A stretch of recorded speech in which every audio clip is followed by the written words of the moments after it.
የረሱላህ ሰለም ቅርብ ወዳጃቸው ሰሃባ ማን ነበር? አቡበከር ሲዲቅ።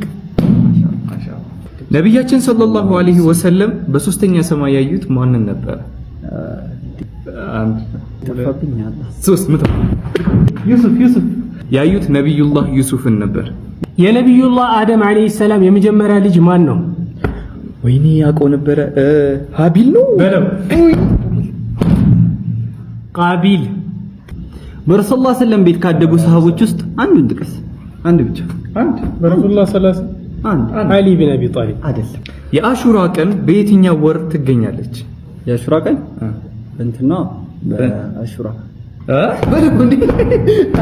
በሙሐረም ወር ነው የምትገኘው። የሙናፊቆች መሪ የነበረው ሰው ማን ነው? የሙናፊቆች መሪ በማን ዘመን? መልሱን ኮሜንት ላይ ያስቀምጡልን።